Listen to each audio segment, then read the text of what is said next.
तो ये जो अब ये सारे अब देख रहे हैं हम जिस तरह ब्रिक्स में इकट्ठे हो रहे हैं, ईरान और सऊदीया भी इकट्ठे हो गए हैं। हाँ जी। और इज़राइल का बैड इमेज पूरी दुनिया में भी हम देख रहे हैं। और अब ये सबसे बड़ी बात है ना, मिडल ईस्ट में ये पार्टीज़ जो पहले राइवल्स थी एक दूसरे की, ये अब इकट्ठी हो गई हैं ब्रिक्स में, और ये अब नई करेंसी की भी बात कर रही हैं। हाँ जी। और इज़राइल को प्रॉक्सी जंग का भी सामना है।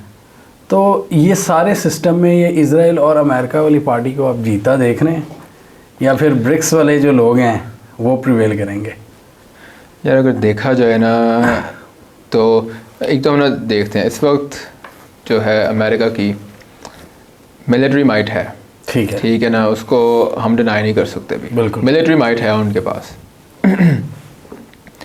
दूसरा, इस वक्त अभी भी दुनिया का 62% ट्रेड डॉलर में सेटल हो रहा है, ठीक है, और डॉलर ही अमेरिका की जो पूरी दुनिया पे तसल्लुत कायम है ना, उसकी वजह से, वो डॉलर की वजह से है। और ब्रिक्स न्यू करेंसी की भी बात कर रहे हैं, और ब्रिक्स युआन आगे जा रहा है, लेकिन उसका मार्केट शेयर बहुत कम है। लेकिन आपको एक बात बताता हूँ, कोविड से पहले ना बैंक ऑफ इंग्लैंड ने युआन को रिजर्व करेंसी का दर्जा दे दिया हुआ है।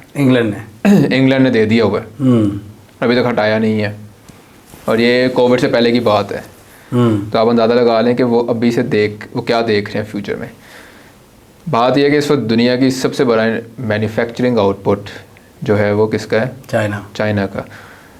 और तजारत जो है ना वो करेंसी से ज़्यादा गुड्स में होती है, ठीक है ना। जीडीपी है गुड्स एंड सर्विसेज, ठीक है ना। गुड्स यानी गुड्स की बहुत, यानी गुड्स ही असल में दौलत, असल में गुड्स है कि आपकी मैन्युफैक्चरिंग आउटपुट कितनी है। इसलिए वो अब ये भी कोशिशें कर रहा है ना अमेरिका कि चाइना की आउटपुट को हर्ट किया जाए, कि उनकी मैन्युफैक्चरिंग वो दूसरे मुल्कों में लेके जा रहे हैं, अपनी कंपनीज के वियतनाम में लेके जा रहे हैं, इंडिया में लेके जा रहे हैं, कोशिश कर रहे हैं लेट हो गए हैं, आउटपुट को हर्ट किया जाए। मैं आपको बता दूं, लेट हो गए हैं, बहुत लेट हो गए हैं।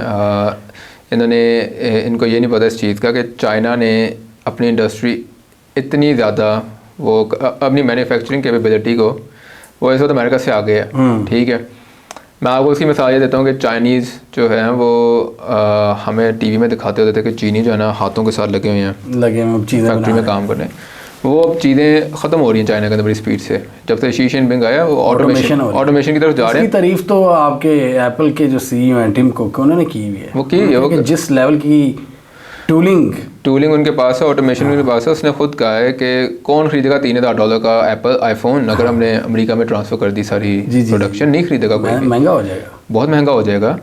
ये नहीं कर नहीं सकते, कर सकते हैं। अभी तक जो चिप बन रही है नई, जो एप्पल की आई है, वो अमेरिका में ही बन रही है। लेकिन एप्पल यानी एक स्मार्टफोन में सिर्फ वो चिप नहीं होती, और भी बड़े डिफरेंट कंपोनेंट्स होते हैं। कैमराज बड़े इंपॉर्टेंट हैं। आपको पता है कि स्मार्टफोन्स आजकल अपने कैमरास पे ज़्यादा काम कर रहे हैं, क्योंकि शाओमी वगैरह कैमरास पे काम इसलिए करेंगे। अब यानी स्मार्टफोन है, किसी आम आदमी ने जाकर ख़रीदना है, ठीक है। एक बिज़नेस प्रोफेशनल चले, उसका होगा कि भाई मेरी ईमेल कितनी सेफ़ है, मेरा डेटा कितना सेफ़ है, वगैरह वगैरह। लेकिन वो थोड़े लोग हैं, जो ज़्यादा लोग हैं वो हैं टिकटॉक और अच्छा कैमरा, इंस्टाग्राम, कंटेंट क्रिएशन पे आ गया। तो कैमरास की तो सबसे बड़ी मार्केट, और उसमें भी फिर चीप स्मार्टफोन्स के अंदर अच्छे कैमरास वो चाइना दे रहा है। एप्पल के मुकाबले में आधी क्या, मतलब उसकी 20% प्राइस में आपको वो दे रहा है। अच्छे कैमरा, काफ़ी अच्छे कैमरास दे रहे हैं, स्मार्टफोन्स दे रहे हैं। फिर दूसरा आपकी कार मैन्युफैक्चरिंग हो गई सर। उसने BYD ने टेस्ला को साइड पे कर दिया EV में, और यहाँ तक कि चाइना के अंदर Volkswagen की जो सबसे बड़ी इंटरनेशनल मार्केट थी वो चाइना थी, उसको भी बीट कर दिया BYD ने, जिसको दुनिया ने, यानी ट्विटर पे चला दादा BYD ने टेस्ला को काट दी है। उसने ये बात नहीं बताया कि Volkswagen को भी काट दिया उन्होंने सबसे ज़्यादा सेल्स में, जो कि Volkswagen के लिए बड़ी प्रोडक्शन में हो, बड़ी उनके लिए परेशान कुन है। क्योंकि चीनियों की आप सोच देखें, 90s के अंदर चीनियों ने कहा कि हमने अपनी गाड़ी की मैन्युफैक्चरिंग समहाउ चाइना में कर लें, लेकिन इस चीज़ का उन्होंने दराक कर लिया। यानी ये होती है हकीकत पसंदी। उन्होंने कहा भाई इंटरनल कंबशन इंजन में ना हम जर्मन्स का जापानी का मुकाबला नहीं कर सकते, सो हमने पढ़ना ही नहीं है, इंटरनल कंबशन इंजन में पड़ना ही नहीं है, पेट्रोल डीजल गाड़ी में पड़ना ही नहीं है। वो किस में गए हैं? सीधा ईवीज़ में, इलेक्ट्रिक में। पहले रिसर्च शुरू की चाइनीज़ बैटरीज के बारे में, पता भी लगा they lighter and they give more miles than, और इसमें चीन आगे जा रहा है। आप देख लें, बसेस में देख लें।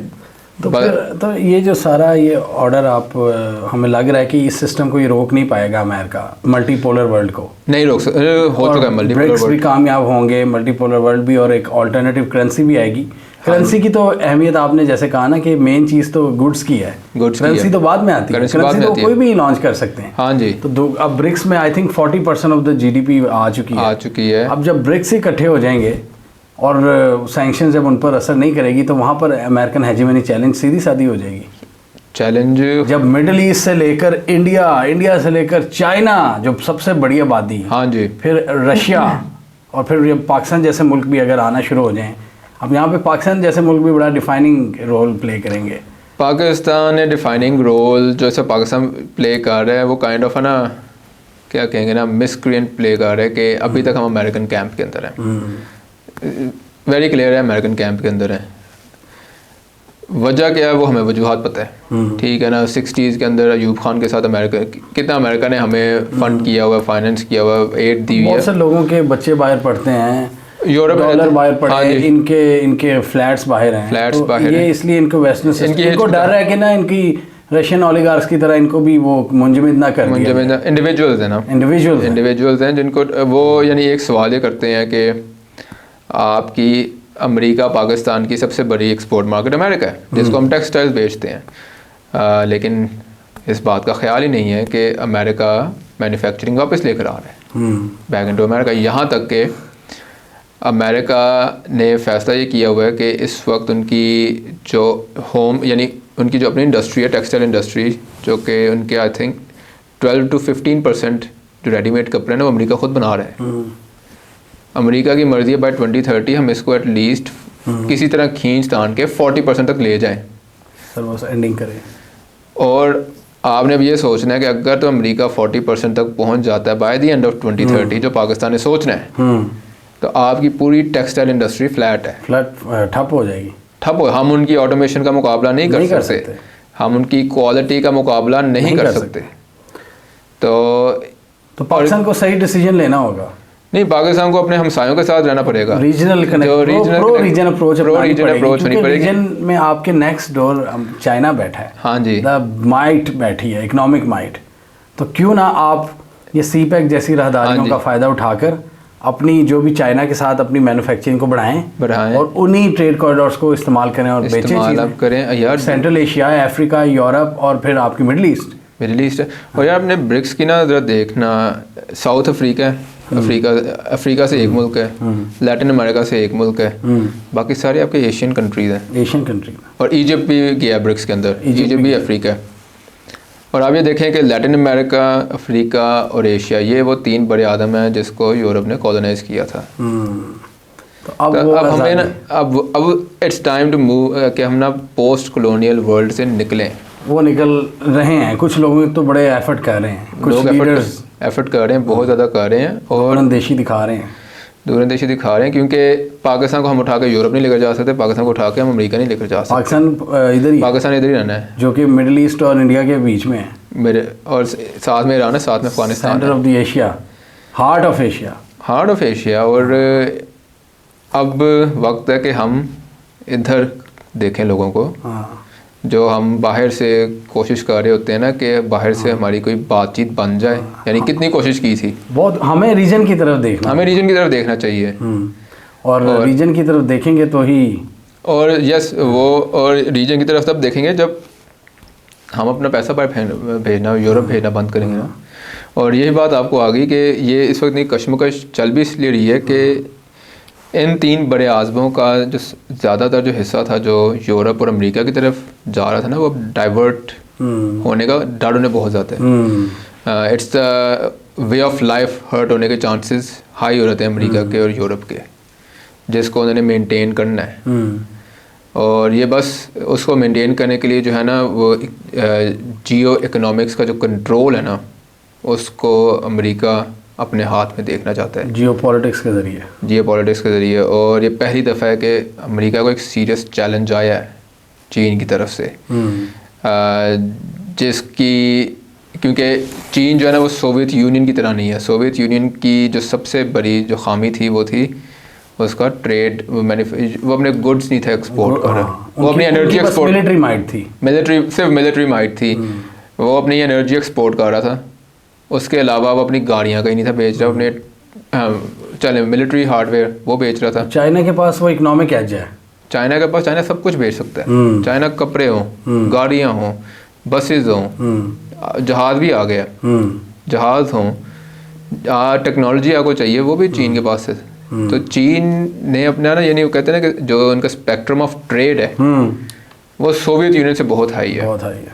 तो यहाँ पर और ये चैलेंज खटकता है अमेरिका को बहुत ज़्यादा कि हम तो मैन्युफैक्चरिंग में पीछे रह गए हैं, इसलिए अब वो अंदर लाने की बात कर रहे हैं, और अंदर लाने की बात कर रहे हैं। तो और ये जो कॉन्फ्लिक्ट है मिडिल ईस्ट का, इसको अमेरिका चाहेगा कि ये एक्सटेंड हो, सो दे कैन बाय टाइम, सिर्फ उन्होंने वक्त ख़रीदना है। मतलब यही है कि उनकी जो उजारादारी है, जो उनकी हेजीमनी है, उसको जो अगर आज ख़त्म हो रही है तो 10 साल बाद ख़त्म हो जाए, या ultimately the reason will be victorious. और वैसे मैं उनके कुछ एनालिस्ट को पढ़ भी रहा था, अमेरिकन को, तो वो कहते हैं कि जी 10 साल में चीन डन है, चीन की मीशत गिर जाएगी। वो पता नहीं सब्सटेंस कोई है नहीं, रेटरिक की बातें करते हैं वो, ठीक है, विदाउट अंडरस्टैंडिंग के हाउ एशियन सिविलाइजेशंस वर्क। तो लेट्स सी किस तरफ ऊंट करवट लेता है, हम किस कैंप की तरफ जाते हैं और कैसे फ़ैसले हम करते हैं जो हमारे फ्यूचर की डायरेक्शन को डिसाइड करेंगे। हाँ जी, ये हमारे पर है कि हमने कौन सी डायरेक्शन को पकड़ना है। हाँ जी, हमने नई रियलिटीज़ को भी एक्सेप्ट करना है या पुराने दकियानूसी तरीक़ों और दकियानूस जो सारे हमारी तरीक़ाकार थे उनके पीछे ही पड़े रहना है। हाँ जी, फ्यूचर अब हमारे हाथ में ही है, आई थिंक फ्यूचर अब हमारे हाथ में है। फ्यूचर इज़ और जो हमारी इंडिविजुअल्स हैं सर्टन, वो अभी भी मादी को ही देखते हैं कि शायद मादी क्यों ना हम कट कॉपी पेस्ट कर लेंगे हाल में, लेकिन बहुत मुश्किल है, नई रियलिटीज़ को नहीं समझते, ज़माना तब्दील हो गया। चलें जी, उन्हें समझ आए। हाँ जी, जो नई रियलिटीज़ हैं वो कभी भी नहीं बदलती, वो तो न्यू रियलिटीज़ तो हमेशा ही मर्ज होती हैं। न्यू रियलिटीज़ फिर रियलिटी तब्दील होती रहती है। ज़माना ना, यानी ज़माना कंटिन्यूसली तब्दील होना है, ज़माने ने कंटिन्यूसली तब्दील होना है। यानी अब ये नहीं कह सकते कि जो मादी में अयूब खान का दौर था या जितिया का दौर था, जो या नवाज शरीफ के जो मादी के दौर थे, वो दोबारा कॉपी। स्टेटस को चेंज होता ही होता है, स्टेटस को चेंज होता है क्योंकि ज़माना तब्दील हो रहा है कंटिन्यूसली, नई ताकतें, नई रियलिटीज़ आती हैं, नए मीडियम्स आते हैं, नए स्पेक्ट्रम्स आते हैं, नई सोचें आती हैं। हाँ जी, और इसको कोई नहीं रोक सकता, इसको कोई नहीं रोक सकता, बिल्कुल भी नहीं रोक सकता। इसको रोकेंगे तो फिर वही होगा जो 1969 में हुआ था।